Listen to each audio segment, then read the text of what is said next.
So, hoping you can hear me. Great. I am having fun today. I just want to help a few friends out by showing you how I have kind of quickly just set up my template. I'm not going to go into the template building part, but I wanted to show you how I save my third-party plugin presets, for example, from Spitfire Audio or whatever, from whatever library, saving that in Logic. This is all about Logic today.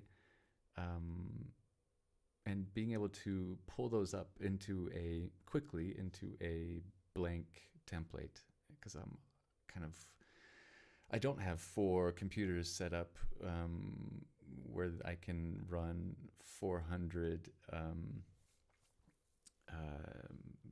different type of libraries all at once and have it run completely smoothly. Actually, I haven't done that on this new computer, but anyway, I don't want to have a template with everything that I have.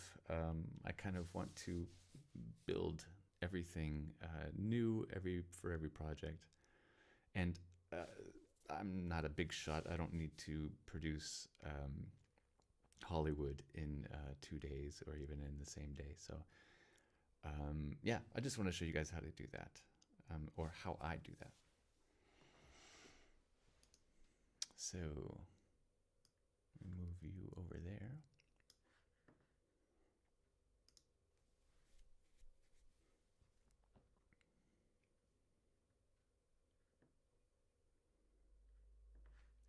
Maybe it makes more sense if it looks like I'm looking at the screen.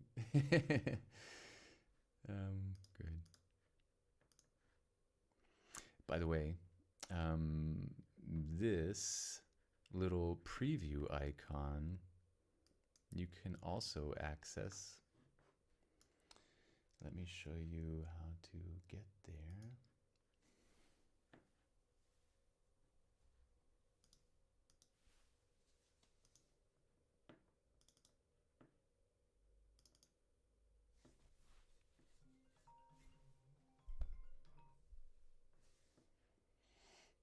Where is that?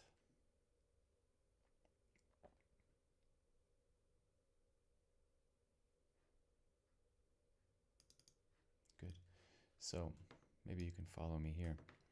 On your, at least, yeah, we're talking about Macs. Macintosh HD, your user name, and then look at music, audio, music apps, and project templates are in there. So here. So this is the one that I would want to change. You need to show package contents, and then go to alternatives and this 3-digit number 000.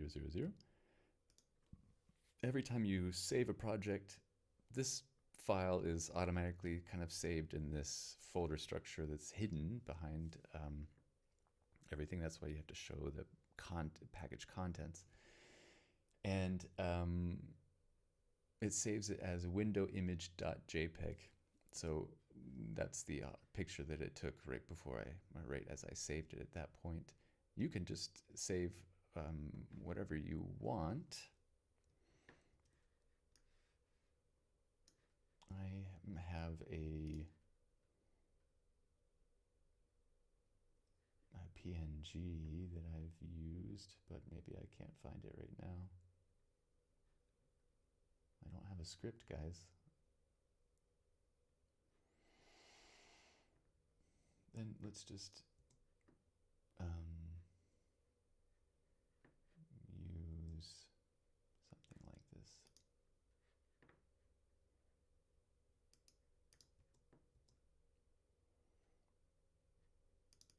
So what I would do is open up the file that I want to use. I would duplicate it.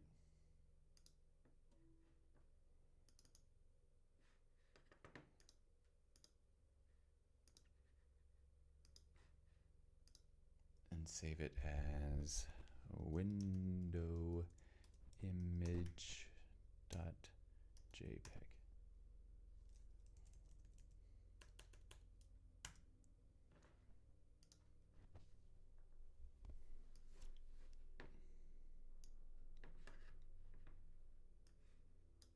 Replace. Keep that open. Close this out. Restart Logic a bit to show you the changes. Yeah.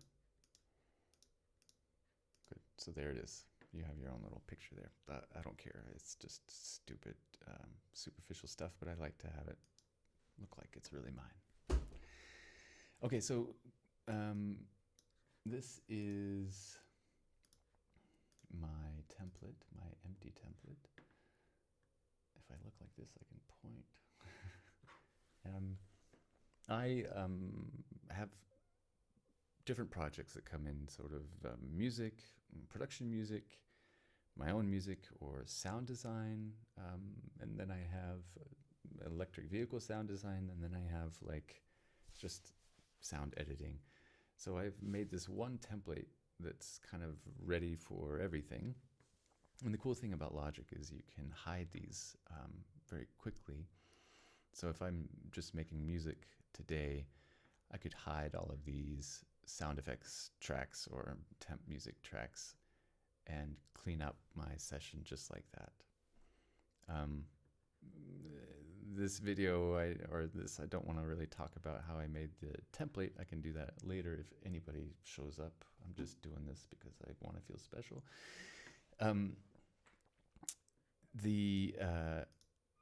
Everything has a group, and with the group settings, you can say that all of these have the same color. If I hide one, I hide them all. So, this perk 1 is going to have the same color down here. If I change the color up here for whatever reason, there, it's changing the color down there. Good. Then, yeah, so anyway, the cool thing is I'm able to record stems left to right in one pass, real-time pass. All of this is routed in the way with folder summing stacks, and is then passed through and recorded here at the end. It's recorded with the volume automation. Okay, so what else? Hold on.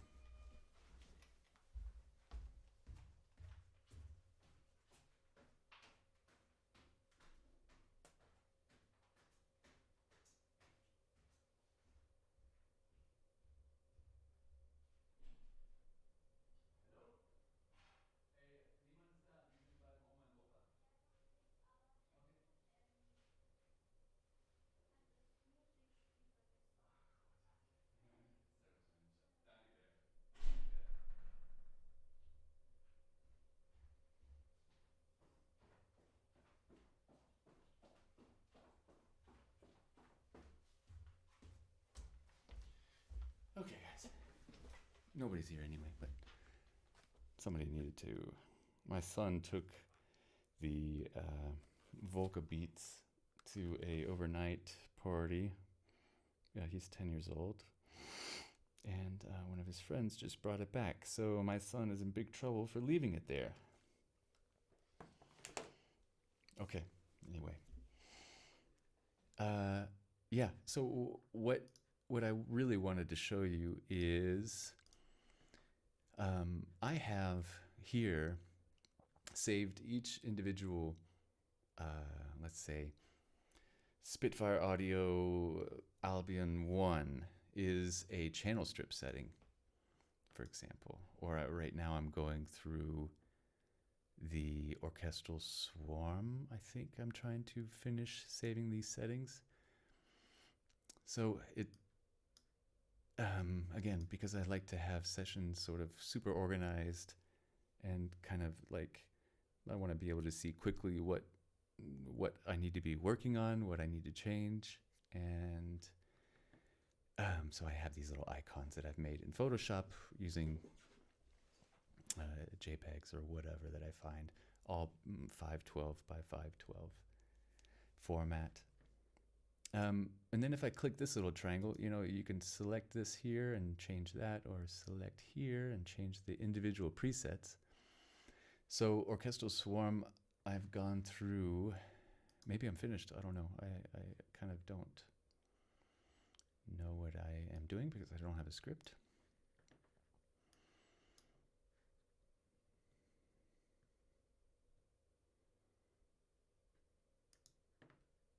Bones and tubas.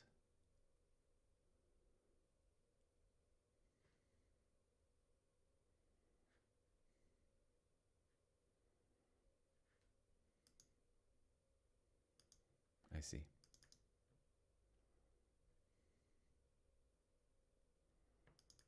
These are individual. So there we are. That's the level that we're at.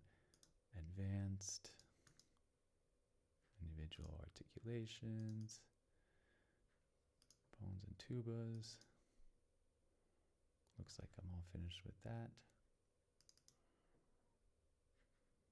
Brass we can do. So, okay. This is what the one con about having to do it this way is, if you're going to start the first time, you're going to take days and days saving these presets individually, one by one.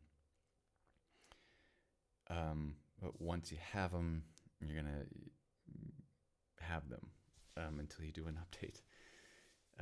An update on that particular preset if there's some sort of crazy update on that library. Otherwise, I'm not really having to do a bunch of typing or anything.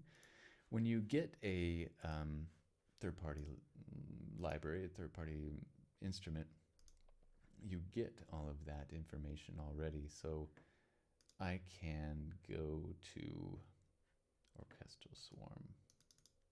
Good. Just don't want to share a bunch of files here. When you download the instrument, you get this folder structure. And what I always do is I would take this and copy. Here, let me show you what buttons I'm pushing. So copy this and then put it.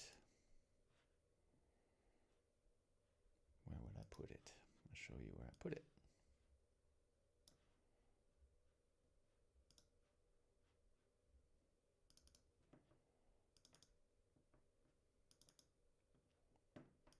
Okay, so follow this structure. Also in your user, library, audio, presets. Let me show you that like this. And it's going to go into the right place. Where did we use? Yeah, Orchestral Swarm. So I would go into here and paste that, and then label it the exact title of that library. And that way, whenever I go through later and save these presets, all I have to do is click on that, and that replaces the title. It just gives it an AU preset at the end. So you can see I've already saved a lot of these presets. I'm just going through these individual articulations, and right now I'm on brass.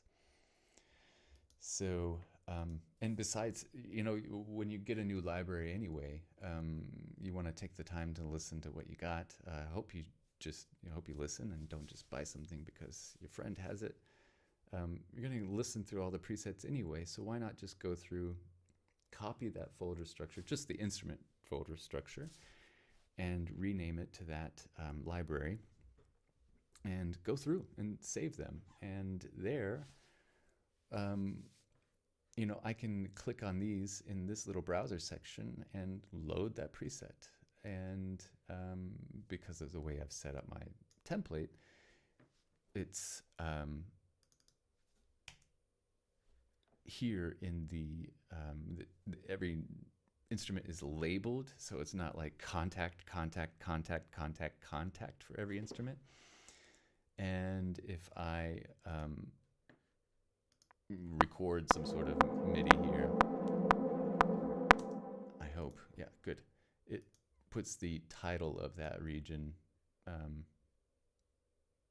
every time there. I actually, in this version of Logic, it used to be different before, where it had two fields